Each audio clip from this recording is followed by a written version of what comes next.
Hello, this is Dr. Bernstein with our December 2018 teleseminar. Before we get started, I want to remind you that the answers I give are guesses.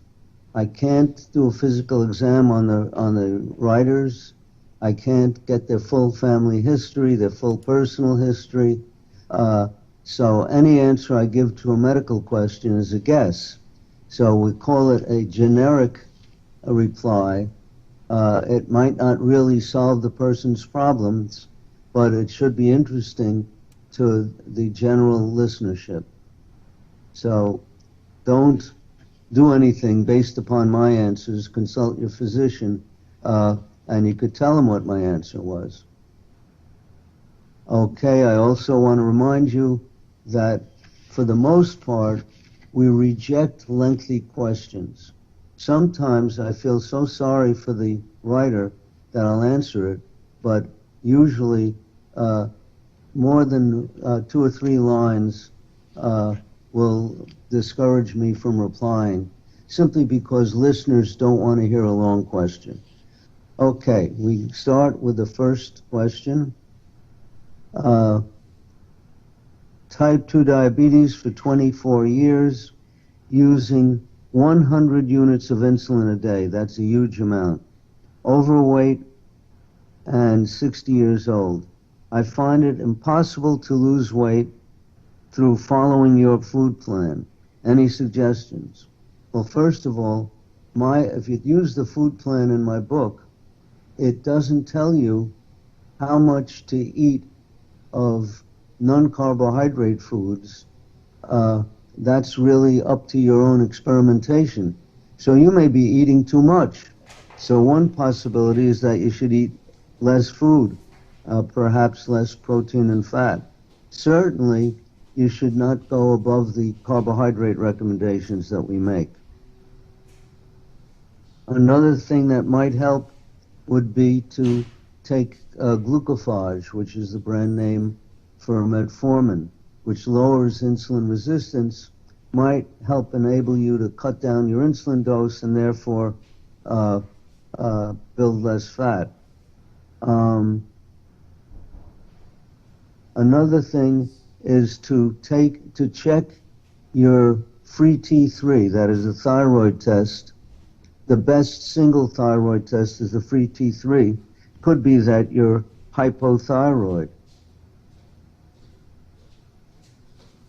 One other possibility is that your weight is due to accumulation of water.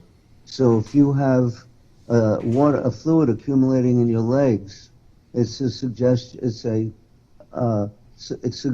you may have edema, and that could be the source of your weight. You should have your doctor check you for edema to see if you're holding on to too much fluid. And by the way, there are certain medications that can cause you to retain fluid, such as Actos and sometimes Avandia. Next question. Please tell me if a plant-only based whole food diet is the best to help reverse insulin resistance with only 10% of total food intake being plant-based fats. Have not found this diet sustainable.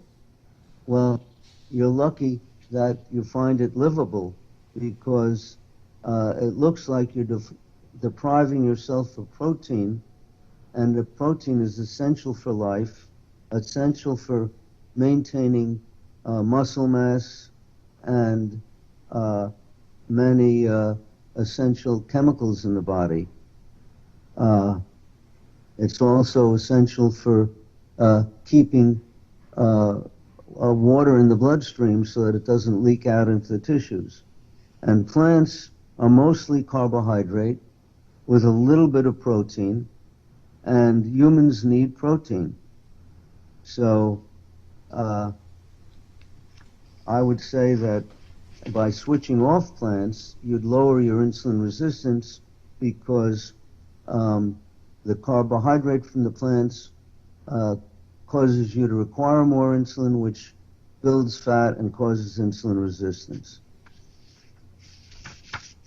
Have you ever found a patient's A1C to normalize after taking strong oral antibiotics for an infection?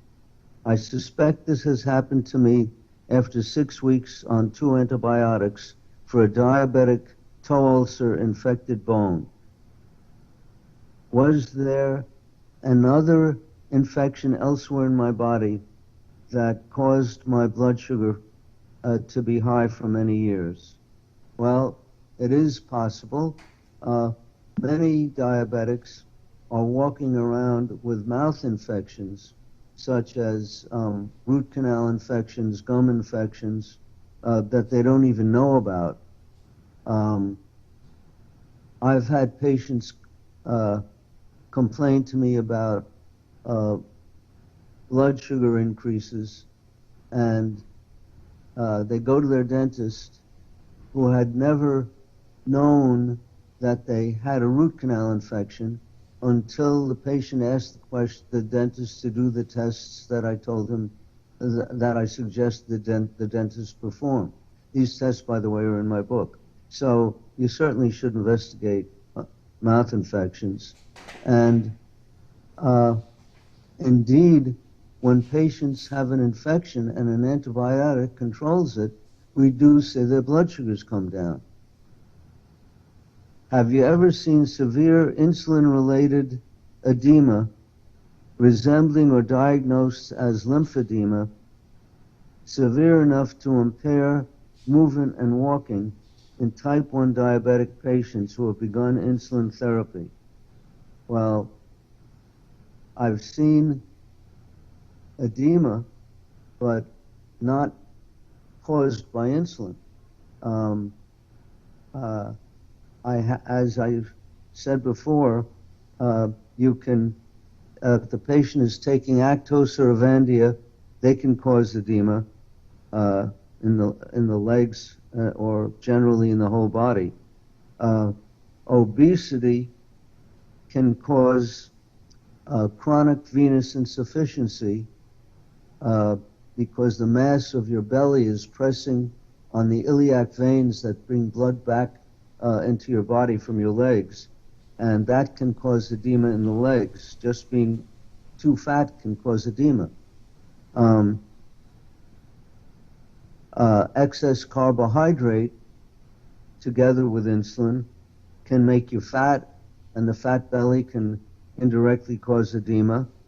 One other thing that can cause edema is hypothyroidism. That can cause what's called lymphedema. The other kinds of edema that I was talking about involve retention of water. Lymphedema involves accumulation of lymph in lymphatic channels and lymph glands. Can my dawn phenomenon change over time? When I was younger, I had a much more pronounced blood sugar rise in the early morning. Now that I'm menopausal and have had type 1 diabetes 30 years, it seems almost non-existent.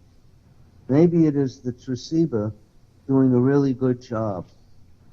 Well, my guess is that if you've only recently started the Tresiba insulin, it's a very long-acting insulin, and are taking it at bedtime, that could be helping the dawn phenomenon. If you're postmenopausal and it's been going on, menopause goes on gradually over a period of years, and you haven't seen the dawn phenomenon gradually changing, then it's more likely the sudden switch to Tresiba. After 8 months of going vegan, I am having digestion problems and have been diagnosed with chronic pancreatitis. Local doctors are suggesting whole foods and no-fat diet. What is your recommendation? Well, first of all, I doubt that eating fat was the cause of the pancreatitis. The most common cause nowadays in diabetics could be the use of GLP-1 agonists. These are medications for type 2 diabetes, and they include Byetta, Victoza, Symlin, and that's an adverse effect that rarely occurs, but I've seen it in several patients who are taking these drugs. The pancreatitis reversed when they stopped these drugs.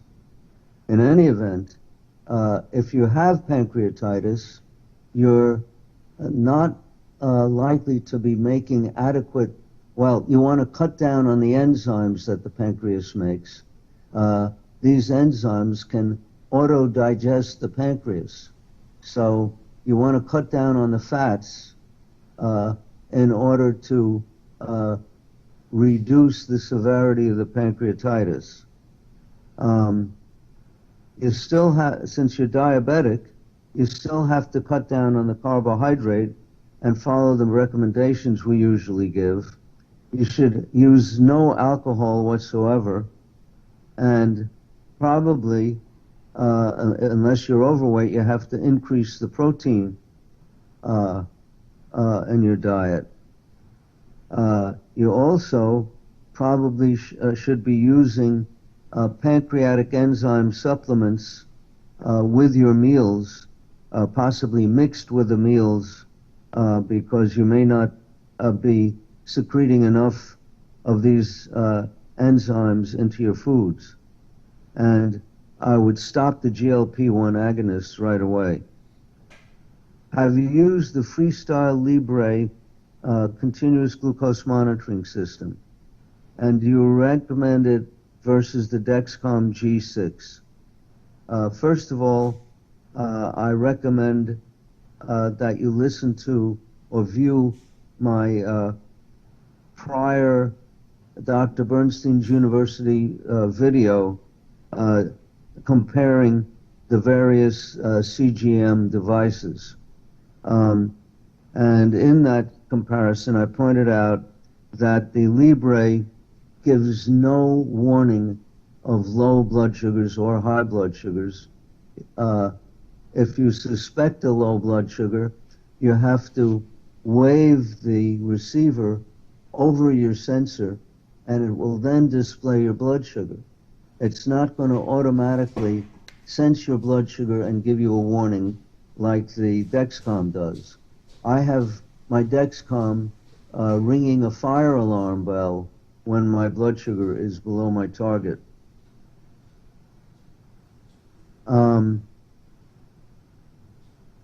As far as the Dexcom 6 goes, I do not prefer that to the Dexcom 5. In fact, I prefer the Dexcom 5 because the Dexcom 6 does not allow you to reset an erroneous blood sugar reading.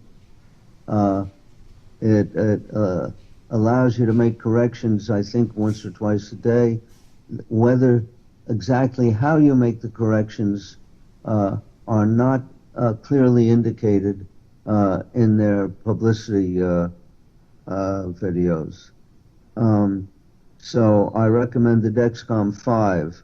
The one little advantage to the Dexcom 6 is that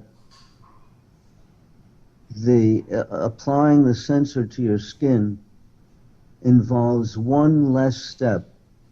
You have to get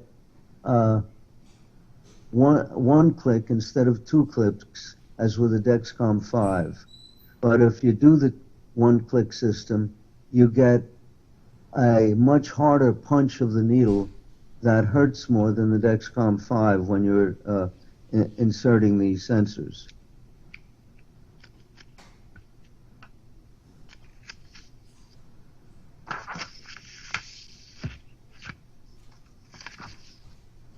I was diagnosed with type 1 diabetes last July and have managed to half my A1C to 5.2. I've been told I need to gain weight, eat more carbs, but I'm finding my blood sugars all over the place by eating more carbs. how can I gain weight without eating too many carbs? You increase your insulin dose and increase your protein intake.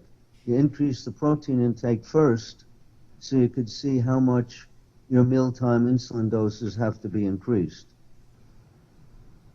Type 1 diabetic for 38 years. Started doing low carb last 6 months. Got my A1C down from over 10 to 5.5. I am on insulin pump and was wondering how to cover protein. Should I do a square wave bolus to show?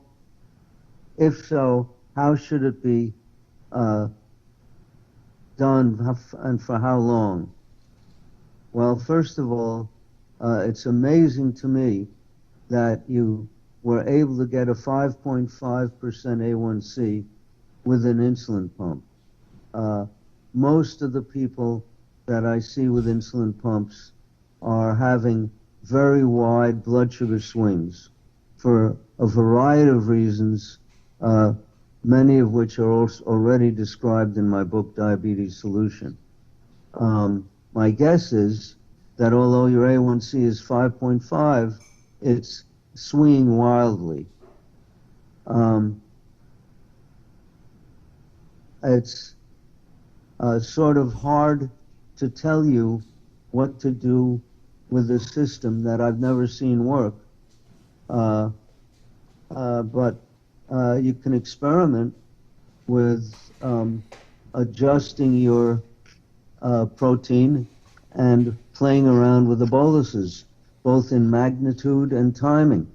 A square wave may make sense, but for how long, it's all trial and error, especially with an insulin pump, because there's so much scar tissue in the pump site that it's hard to tell how long a bolus is going to take to be absorbed.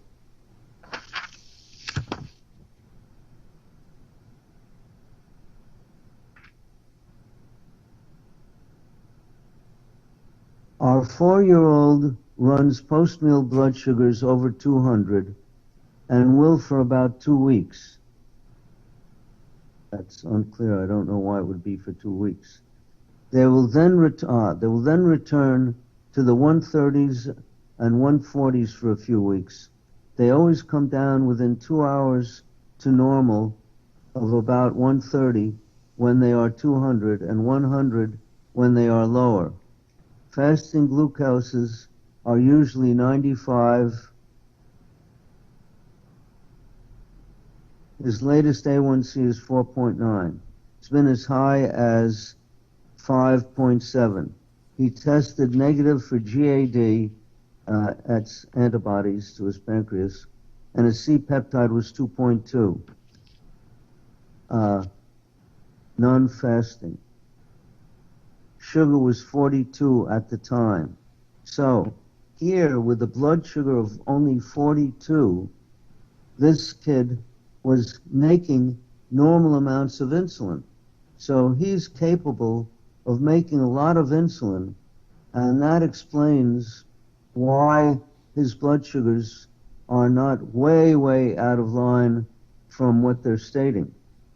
So the game plan here should be to try to preserve beta cell functioning. He's got a lot of it. And probably the reason why the dawn phenomenon is varying is that in some weeks he's making more insulin than in other weeks. And that could be, if you have a high blood sugar for a while, you will injure beta cells, reduce and increase glucagon production, thereby reducing your insulin production. And if somehow, even though the insulin production's been reduced, you're getting enough to bring your blood sugars closer to the normal range, you'll get some beta cell recovery. So that's one possibility as to what's going on. We were told he's not diabetic. He's been hospitalized twice and has been told both times that he doesn't meet the criteria for diabetes, that if everyone had continuous glucose monitors, they would see numbers like his often. He is already on a low-carb diet, has been for a year since this started. We want to get him on insulin before his beta cells burn out completely, but every doctor says he's fine. What should we do? Okay, good question. Because his blood sugars go up to 200 on a low-carb diet, and these are fasting blood sugars, he must be diabetic. So the claims of the doctors that he's not diabetic can't be right if his blood sugars are going up to 200 on a low-carbohydrate diet. So you have to find perhaps a kindly pediatrician who will listen to logic and who might hopefully read my book. Yes, you should get a continuous glucose monitor, and he might need diluted regular insulin before meals. He might need diluted NPH insulin to take several times a day to serve as basal insulin. But you should read the book. Your doctor should read the book, and there probably is a way of making this work, but if he uses insulin at all, it probably has to be highly diluted. And this can be done by a compounding chemist. You could do it yourself, but when I do it myself, one little distraction will cause me to make a major error. So I don't dilute my own insulin. I have a compounding chemist do it.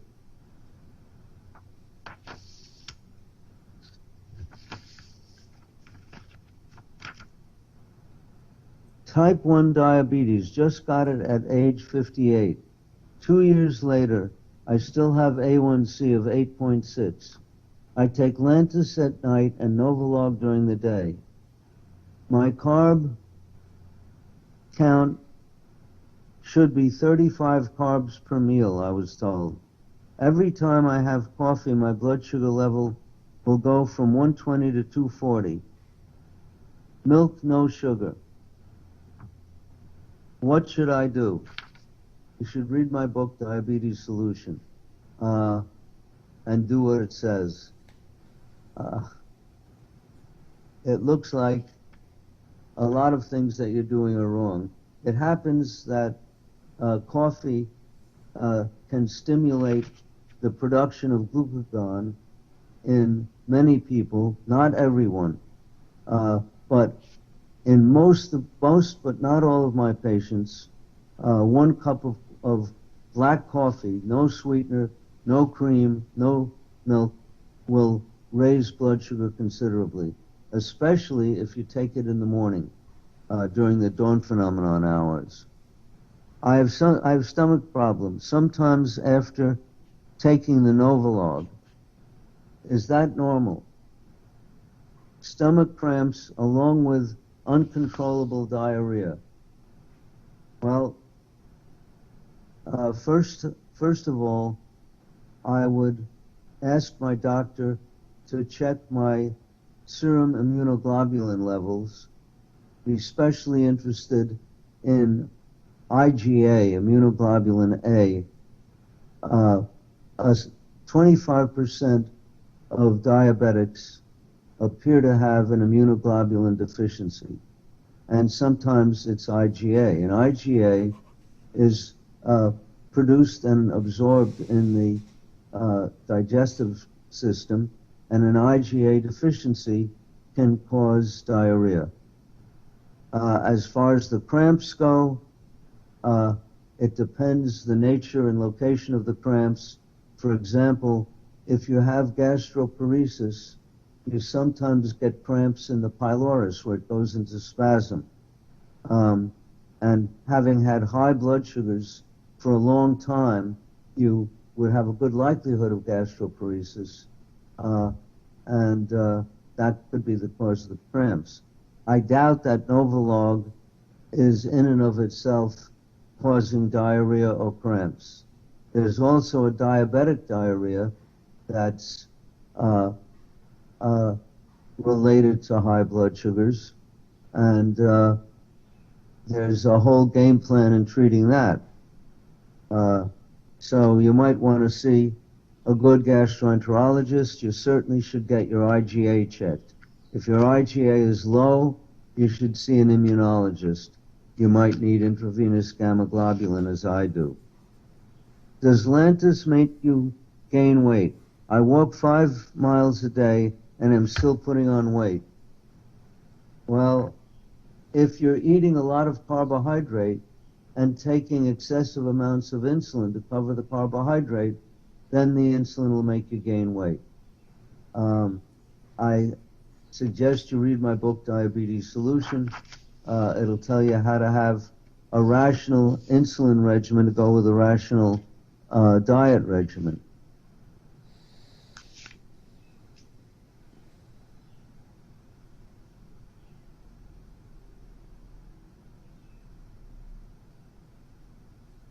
"67-year-old female, diagnosed pre-diabetic 2 years ago. A1C 6.0. 6 months later, A1C was 5.5. I've continued to lose weight, and my doctor states it's just your metabolism. I now weigh 89 pounds at 55 and a half inches tall."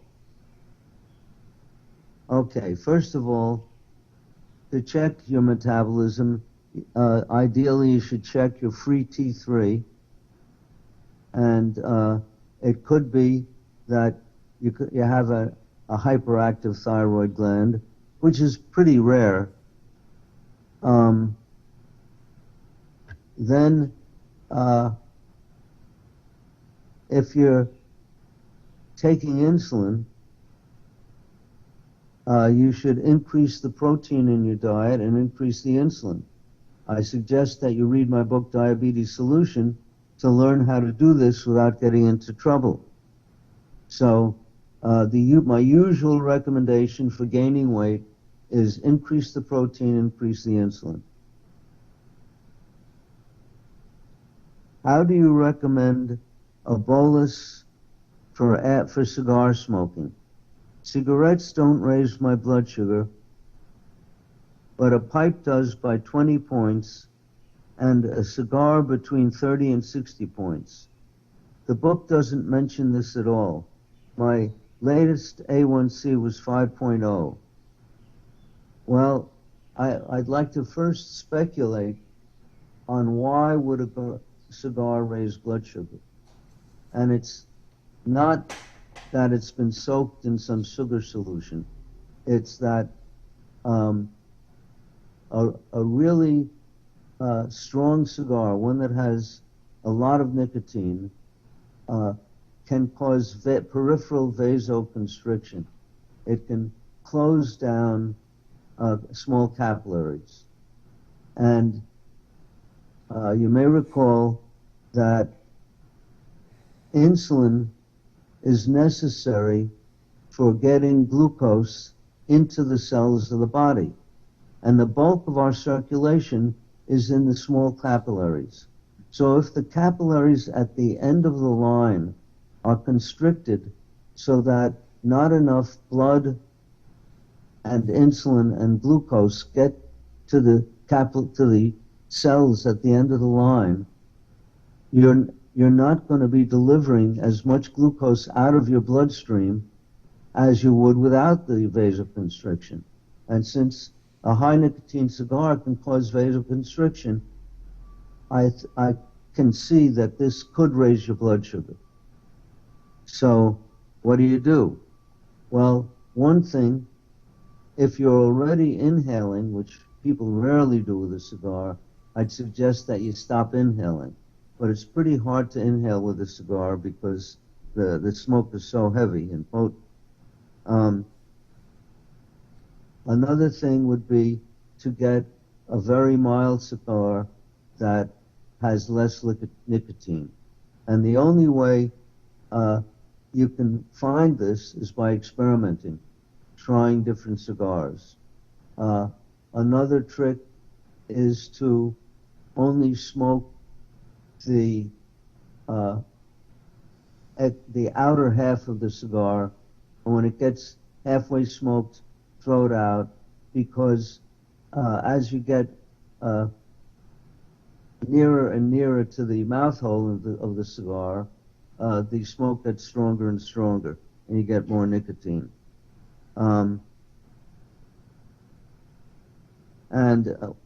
If there's nothing that you can do that can prevent this, you can cover a cigar with regular insulin, and you have to do that experimentally. You'd have to probably start with a very small amount, maybe a quarter of a unit, and gradually raise it. And then the question becomes, how long before you start the cigar should you take the regular insulin? So it's a lot of experimentation. The alternate would be to switch back to the pipes or to give up smoking altogether. Big trouble with giving up smoking is a lot of people who give up smoking start eating carbohydrate.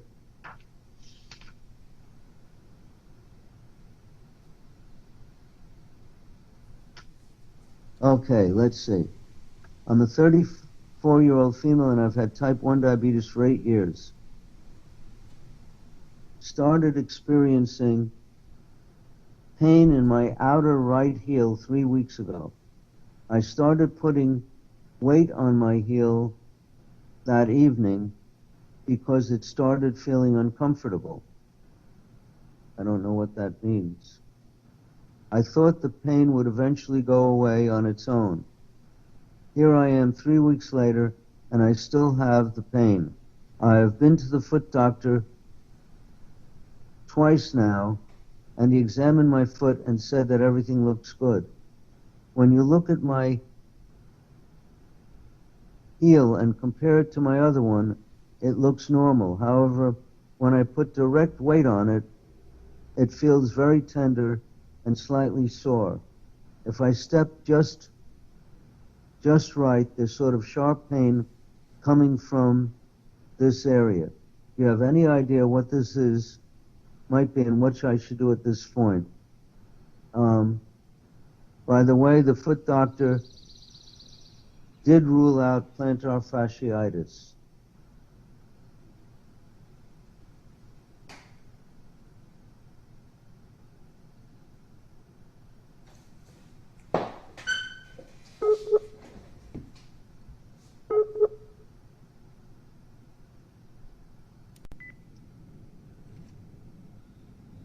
Glasses.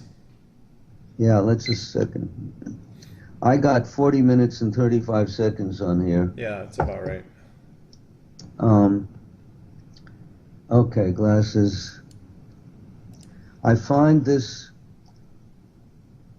my seeing is very impaired with this lighting. Let me see what happens if I turn this off. Might be better. Yeah. Okay. I'm going to continue. All right, whenever you're ready, just go for it. Okay. Turn it on. I'm a 34-year-old female and have had type 1 diabetes for 8 years and started experiencing pain in my outer right heel 3 weeks ago. I stopped putting weight on my heel that evening because it started feeling uncomfortable. I thought the pain would eventually go away on its own. Here I am 3 weeks later and I still have the pain. I have been to the foot doctor twice and he examined my foot and said everything looks good. When you look at my heel and compare it to my other one, it looks normal. However, when I put direct weight on it, it feels very tender and slightly sore. If I step just right, there's sort of a sharp pain coming from this area. Do you have any idea what this might be and what I should do at this point? By the way, the foot doctor did rule out plantar fasciitis. Well, you might have a heel spur. If that's the case, the treatment would be a rigid heel cup. My guess, which could be wrong, is that it's more likely to be either a hairline fracture or tearing of some connective tissue, maybe a tendon. If it turns out that this is the case, the treatment would be total unloading of weight, which I'll talk about in a moment. But how do you make the diagnosis? One way is to go to an imaging specialist, a radiology outfit, and they would probably use a CT scan to diagnose bone problems like a fracture, and they could use MRI to diagnose soft tissue problems. Now, will they get enough resolution for a small tear or a small hairline fracture? I don't know. But your primary care physician can speak to the local radiology center and see what they recommend. My guess is that they would recommend both a CT and an MRI. Now, your insurance may require a straight X-ray or X-ray series before spending the money for the CT or the MRI. If it turns out that there's either a hairline fracture or a tear, probably, and I can't be certain of this, the best treatment is unloading of weight.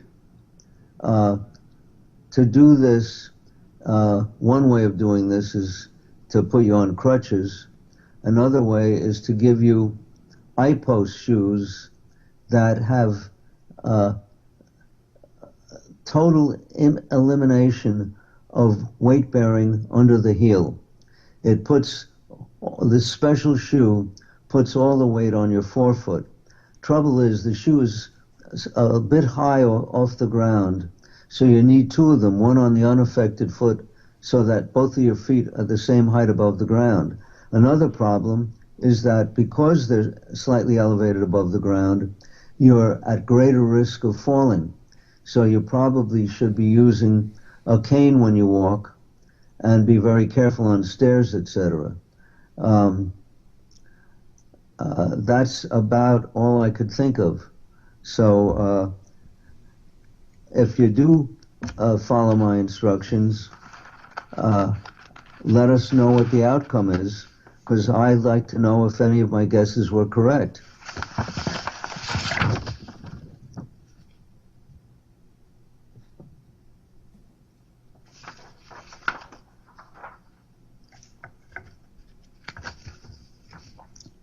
Why would snacking on nuts raise blood sugars? I do not get an immediate rise after eating nuts. Well, you should certainly be reading my book.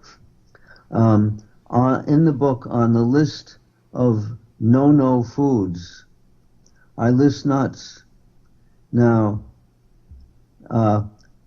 when I speak to patients, I qualify this and say, yeah, there's a way of introducing nuts into a meal plan, not snacking on them, because snacking is just adding carbohydrate and not covering it with medication. Some nuts are very high in carbohydrate, like cashew nuts. Peanuts are fairly high in carbohydrate. Macadamia nuts are low in carbohydrate, but not zero. Pistachios, almonds, and walnuts are low, but no nuts have zero carbohydrate. And if a person is diabetic, even eating pebbles by the Chinese restaurant effect that I discuss in my book, just any kind of bulk can raise blood sugar. So if we forget about the carbohydrate in nuts, their mere presence can raise blood sugar. So they're not freebies. And I've had many new patients come here who read the book, followed a low-carb diet, but were snacking on nuts and could not get their blood sugars really into the normal range. I believe I contracted neuropathy in both feet after taking Tresiba insulin. After 6 months of excruciating pain, then decompression foot surgery, I asked my doctor to switch me to Lantus. There was an immediate decrease in pain in both my feet and hands. Have you ever heard of insulin meds causing severe neuropathy? No, I haven't. Now, for the benefit of the listeners, decompression is a surgery for entrapment of nerves. If there's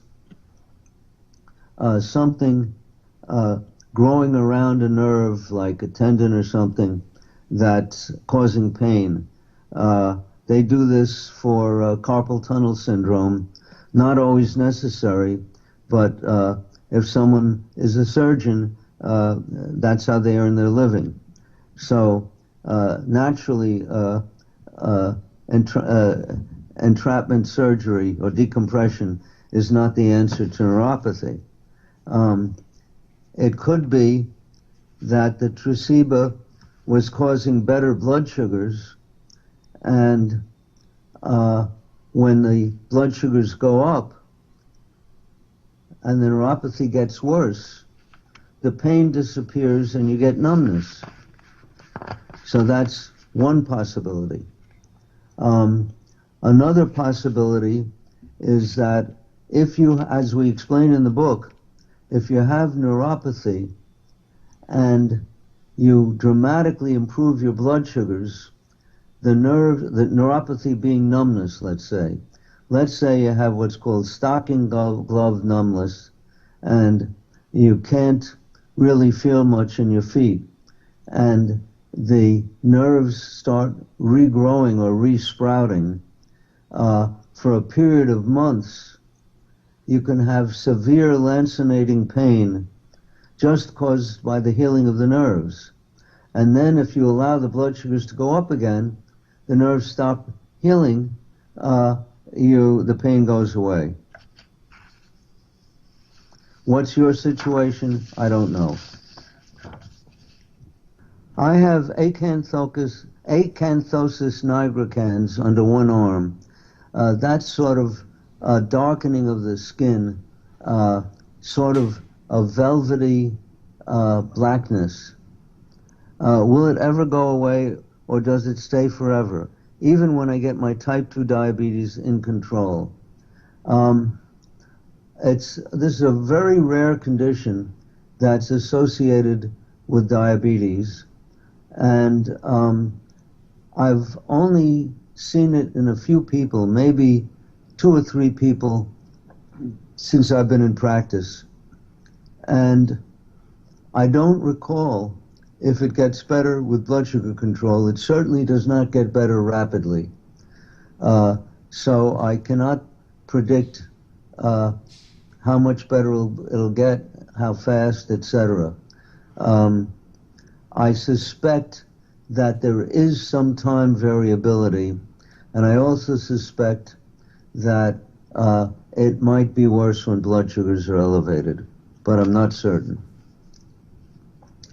Dr. Bernstein recommends exercise, especially weightlifting, in a scientific way, as shown in one of the videos on YouTube.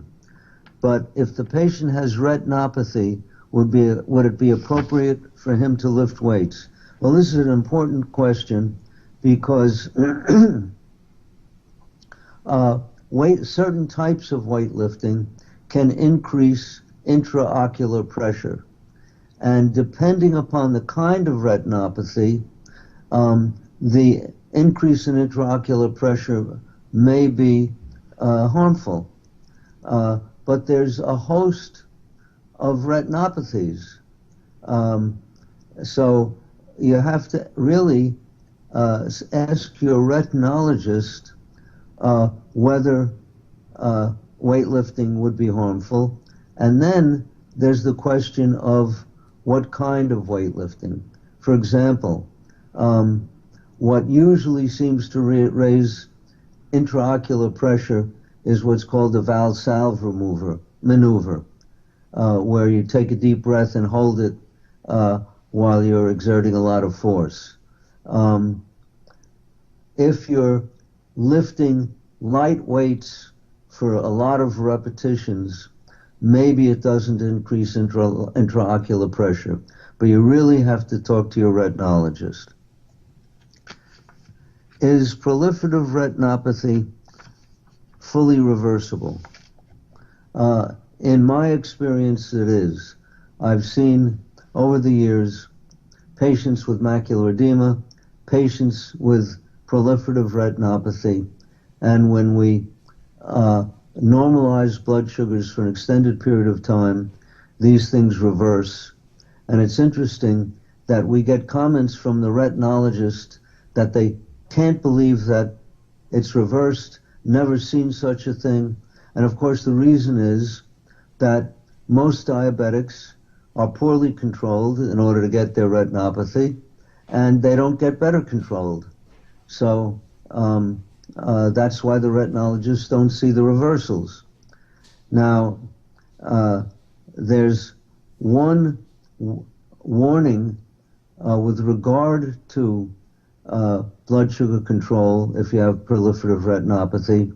If you have any form of retinopathy and your serum IGF-1 level, that's insulin-like growth factor number 1, it's a growth hormone.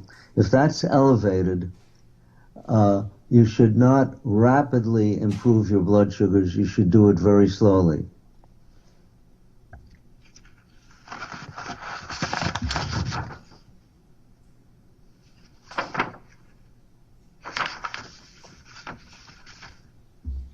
I have type 1 diabetes. Since having a complete hysterectomy 24 years ago, I've been taking bioidentical estradiol, testosterone, progesterone, as well as desiccated pig thyroid for hypothyroidism for 36 years. So, okay. My doctor is in the process of adjusting these hormones based on blood tests and symptoms. I feel better, but my blood sugars have become unpredictable, and it's like I'm living in a different body. My doctor says none of the medical literature attributes these hormones with higher blood sugars, but I recall as a young type 1 how much my blood sugars fluctuated according to my menstrual cycle and of course pregnancy. Help, I need to know how to adjust my insulin requirements. Well, first of all, you should see a reproductive endocrinologist to adjust the hormones that you're getting. I suspect that you're seeing a naturopath who is really guessing at things. The fact that you're using an ancient drug, namely desiccated pig thyroid, leads me to suspect you're not even seeing an MD, and you really should be seeing a reproductive endocrinologist. You may find that glucophage, especially the glucophage XR, the time-release stuff, may help stabilize things somewhat. I use it with women who get blood sugar variations before their menstrual periods. It works for some of them, but not all of them. So my main suggestion is a reproductive endocrinologist. I have type 1 diabetes and am overweight, 5'2", 182 pounds. I also have non-classical congenital adrenal hyperplasia. What suggestions would you make in helping me get my weight going back in the right direction? Well, first of all, I wonder if part of your excessive weight is due to fluid retention, which could relate to the adrenal hyperplasia. And to get that evaluated, if you do have edema, is to visit an adrenal doctor, someone who specializes in adrenal diseases. And I found that there are many parts of the USA where you just cannot find an adrenal doctor, and you may have to go out of town.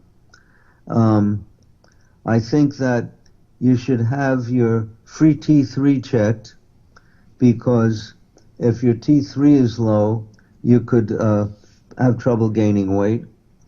And since you're a type 1 diabetic, you certainly should be on a very low carb diet, because a high carb diet forces you to increase your insulin and build more fat. This is all covered in my book, so you should read my book, Diabetes Solutions.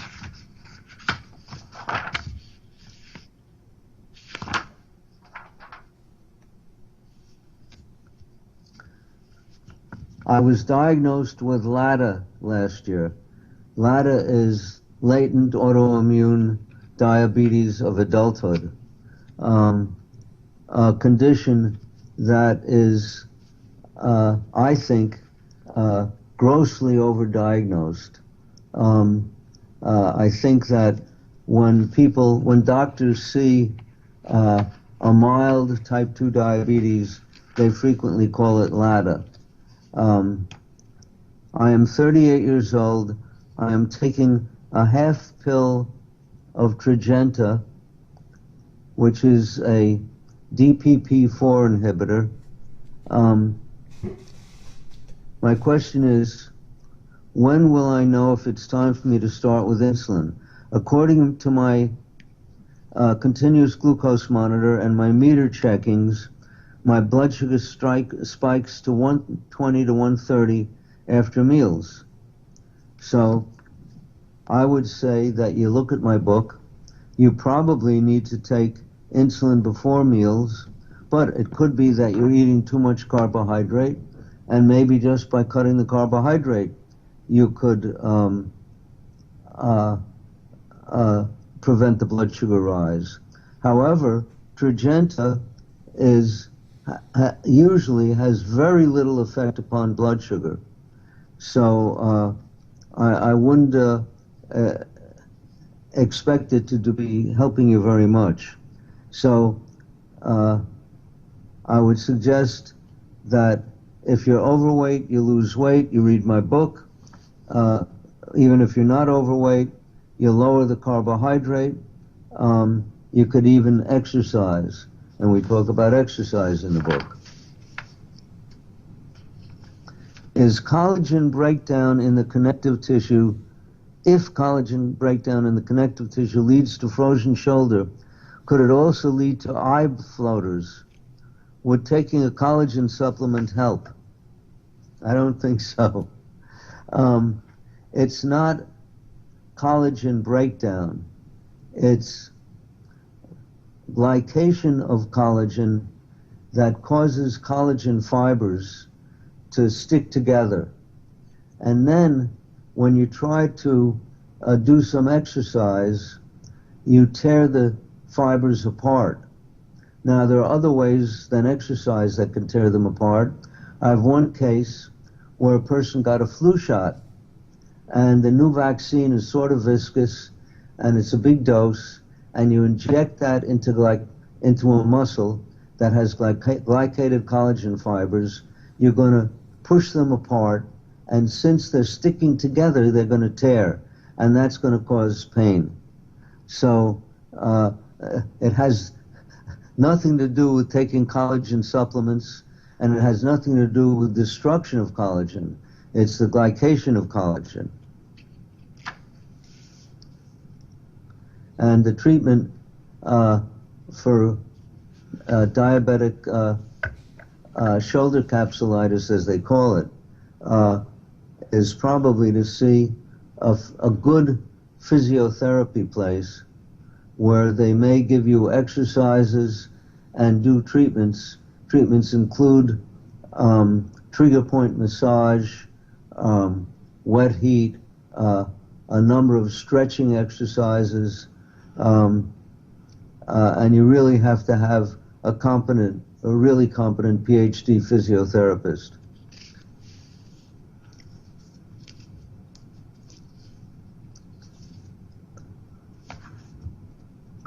Would my atrial fibrillation make RR interval study difficult to interpret? Is diabetes a continuum or an absolute diagnosis? Well, first of all, if you have atrial fibrillation, it depends how often you get an erratic heartbeat. For RR studies, you have to have 5 seconds of inspiration, inhaling, 5 seconds, followed by 5 seconds of exhaling, and you repeat it about 10 times, 12 times. And if you get irregular heartbeats scattered in those cycles will be worthless.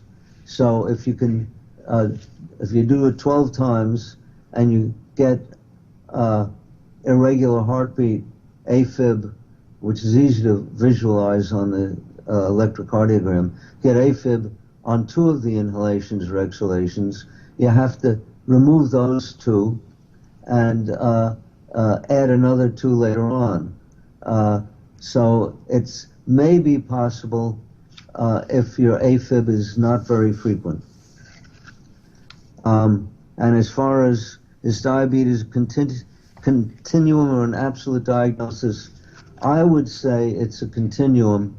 I've seen people with an A1C of 5 who occasionally go, let's say, to 150 without eating not a huge amount of extra carbohydrate.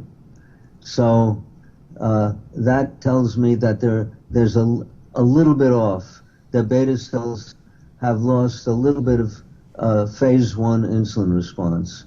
So that would be the beginning. Now, I would treat it at the beginning, not with insulin, but maybe just with diet, maybe with diet and weight loss. So for me, the continuum starts when you see small things happening, and then it can get worse and worse and worse. Now, the ADA picks an absolute diagnosis, and they give you several choices for how you make the absolute diagnosis. For example, you can do a 2-hour glucose tolerance test, and if the blood sugar doesn't come down under 200 after 2 hours, you have diabetes. Then they have impaired fasting glucose. If you have a fasting blood sugar, I believe, over 106, and so on. So they give absolute diagnoses for the different names that they call it. They call it impaired fasting glucose, pre-diabetes, etc. So it's a matter of semantics rather than science. That's it for the last teleseminar of 2018. Our next session will be on Wednesday, January 29th, 2019. Look forward to talking to you then. Have a good New Year, happy holidays, and stay well.